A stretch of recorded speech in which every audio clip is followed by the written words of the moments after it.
तैयार रहिए, स्टार्ट। महोदय, इस उपग्रह पर मानव अस्तित्व को बनाए रखने के लिए सबसे पहले आवश्यक है कि ऐसे विकास कार्यों को जारी रखा जाए जो सामाजिक न्याय पर आधारित हों और जिन्हें न्यायपालिका का समर्थन प्राप्त हो, अन्यथा पर्यावरणीय प्रदूषण के कारण न तो पीने के लिए साफ पानी मिलेगा और न सांस लेने के लिए शुद्ध वायु और न ही आश्रय देने वाले वृक्ष ही रहेंगे। स्टॉप।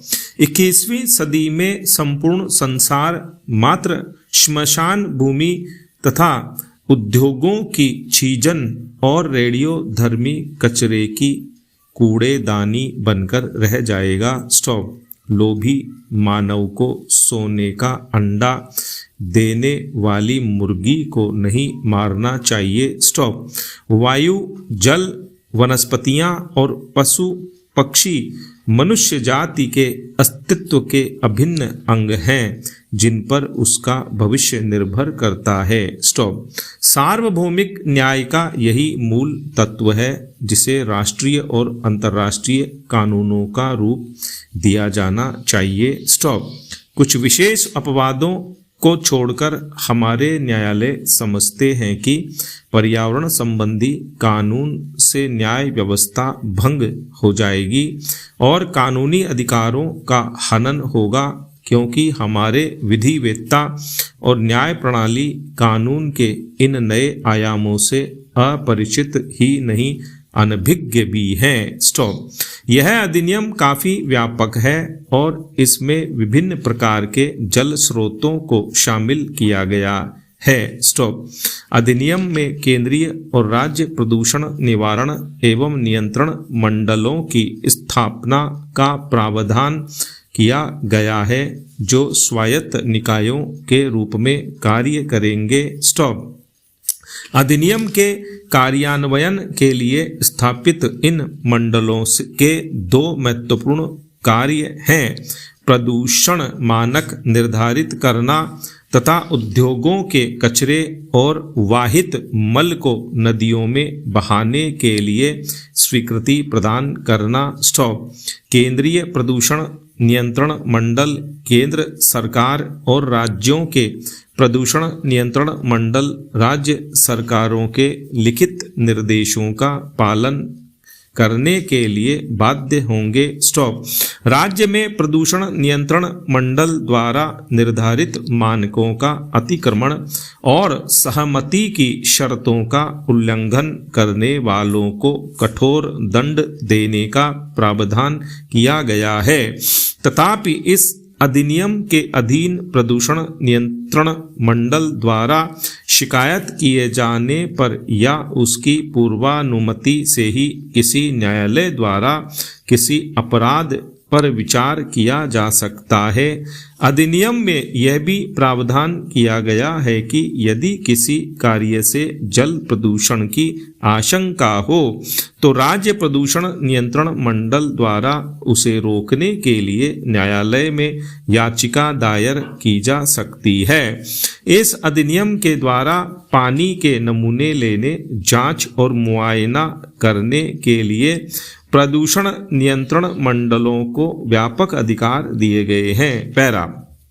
केंद्र सरकार द्वारा केंद्रीय जल प्रयोगशाला और राज्यों में राज्य स्तरीय जल प्रयोगशालाओं की स्थापना और विशेषज्ञों की नियुक्ति का भी प्रावधान इस अधिनियम में किया गया है। स्टॉप।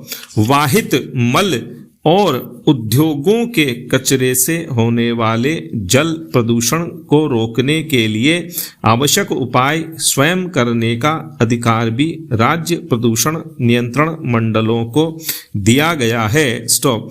यह अधिनियम लगभग ब्रिटिश अधिनियम की नकल है और प्रदूषण फैलाने वाले या उससे प्रभावित समुदाय दोनों पर इसका कोई असर नहीं पड़ा। स्टॉप। पैरा। महोदय, विधिवेत्ताओं ने इस अधिनियम की कमियों को बताया और कुछ मायनों में ब्रिटिश कानून से भिन्न होने के कारण यह उतना शक्तिशाली नहीं रहा। स्टॉप। भारत में प्रदूषण निवारण के लिए अनेक प्राधिकरण और अधिकारी, अनेक प्रकार के नियंत्रण और अलग अलग कानून एक समस्या है जिससे कानून कमजोर पड़ जाता है और उसका प्रभाव कम हो जाता है। स्टॉप। इसके अलावा जो लोग प्रदूषण के शिकार होते हैं वे प्रदूषण नियंत्रण मंडल की स्वीकृति के बिना सीधे न्यायालय में नहीं जा सकते। स्टॉप। इससे जनता कानून से विमुख हो जाती है। स्टॉप। अधिनियम की खामियों के कारण हाल ही में केरल उच्च न्यायालय द्वारा प्रदूषण नियंत्रण मंडल का मुकदमा खारिज कर दिया गया। स्टॉप। जल अधिनियम 1974 के अनुरूप वायु प्रदूषण निवारण एवं नियंत्रण अधिनियम 1981 तैयार किया गया। स्टॉप। खेद है कि अधिनियम का प्रारूप तैयार करने वालों और विधायकों ने इसके लिए समाजवादी राष्ट्रों के व्यापक पर्यावरणीय कानूनों की सहायता नहीं ली। स्टॉप। यह बड़े हर्ष का विषय है कि वर्तमान कानूनों की कमियों को देखते हुए संसद द्वारा पर्यावरण अधिनियम 1986 का 29वां अधिनियम पारित किया गया। स्टॉप। यह अधिनियम काफी व्यापक और इसका क्षेत्र भी विस्तृत है तथा इसके अधीन भारत सरकार को पर्यावरण की सुरक्षा और सुधार और किसी भी प्रकार के प्रदूषण को कम करने के लिए काफी शक्तियां प्रदान की गई हैं। स्टॉप। इसमें जल, वायु आदि के मानक निर्दिष्ट करने और उद्योगों की स्थापना तथा खतरनाक पदार्थों के रखरखाव के संबंध में प्रतिबंध लगाने में सावधानी बरती गई है। स्टॉप। पैरा।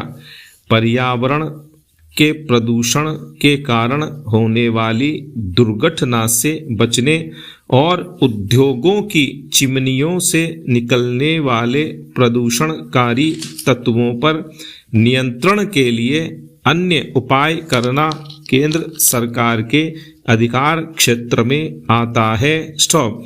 इसके अधीन पर्यावरणीय प्रयोगशालाएं स्थापित की जा सकती हैं और विश्लेषक नियुक्त किए जा सकते हैं। स्टॉप।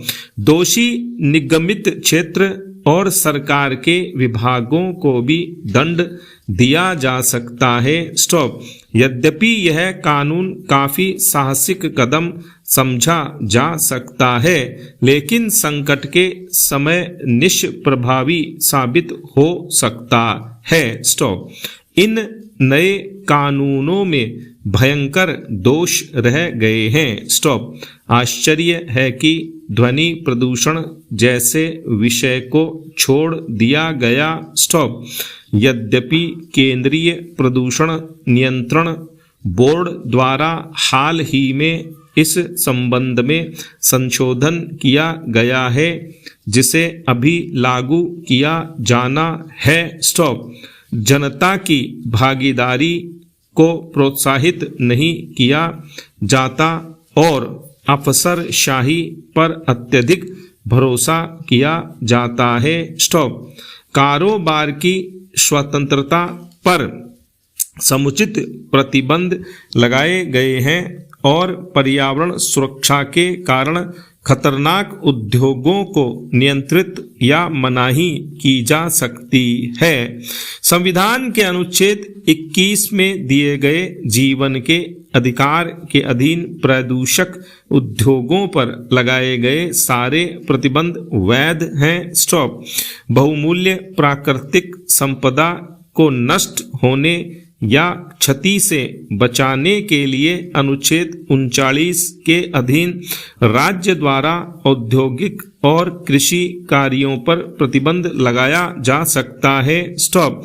अनुच्छेद 39 ख के अधीन भौतिक संसाधनों पर नियंत्रण ताकि उनका सामान्य हित में सर्वोत्तम उपयोग किया जा सके। स्टॉप।